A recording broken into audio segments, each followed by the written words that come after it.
Hey, how's it going, everyone? Just back in with another sequence video. This one is in the book of Proverbs, chapter 1.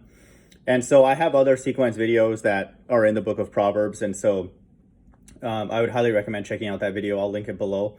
But it just shows that even in the book of Proverbs, it's prophetic. And so God's people, the Israelites, they'll be saying things, that are form of, instruction.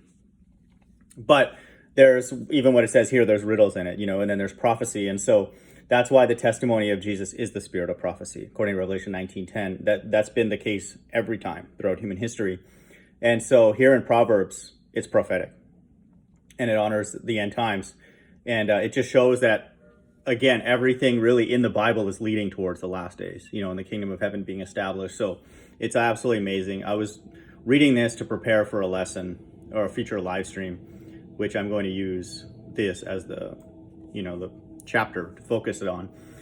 But, and then I came across the sequence. So absolutely amazing. So it starts off with a coded reference to the elect being sealed by the Heavenly Father. Proverbs 1:5, let the wise hear and increase in learning, and the one who understands obtain guidance. To understand a proverb and a saying, the words of the wise and the riddles. Okay, so the Bible is a form of a riddle. It's encoded. Okay, and it's only for certain people to understand. And it's this group in verse 8, hear my son, your father's instruction. It's in Proverbs 1:8, 18, 666. This is in the last days. God's elect are going to be sealed by the Heavenly Father, through his angels. So right there, we get a coded reference to the elect being sealed, which is in Revelation 7. Now, we have, once they're sealed, they're going to come out of her, my people, according to Revelation 18:4.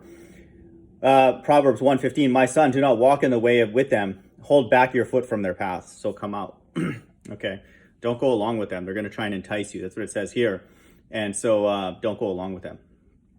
It says in verse 10, my son, if sinners entice you, do not consent.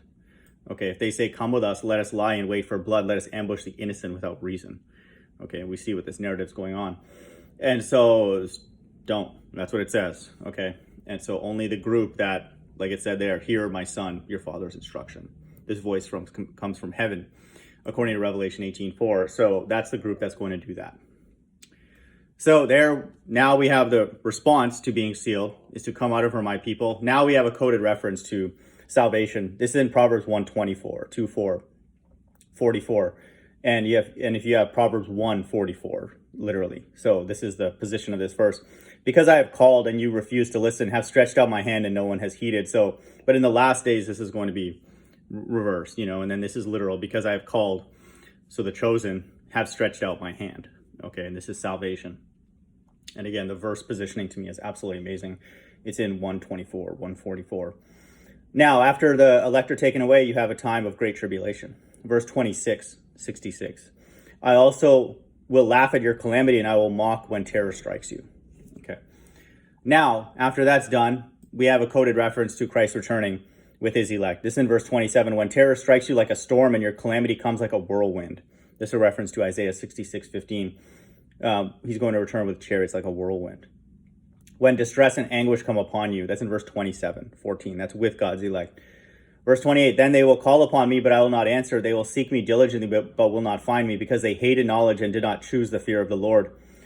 Would have none of my counsel and despise all my reproof. He tried. It's too late at that point. Therefore they shall eat the fruit of their way and have their fill of their own devices. For the simple are killed by their turning away, and the complacency of fools destroys them. Okay, so now that's a reference to Christ returning with his elect to destroy everybody on God's left-hand side. Now in verse 33, this is a reference to the kingdom. This is in verse 33. This is a righteous kingdom now. But whoever listens to me will dwell secure and will be at ease without dread of disaster. Okay, so Proverbs 1 actually gives us a lot of detail about the end times. It's the elect being sealed. It's the elect coming out of this place, this earth, ultimately, this system. Then it's a time of salvation. Then it's a time of calamity. And then it's a time of destruction from God himself. So, and then the kingdom. So Proverbs 1 honors the sequence perfectly. Hope everyone's doing well. Bye.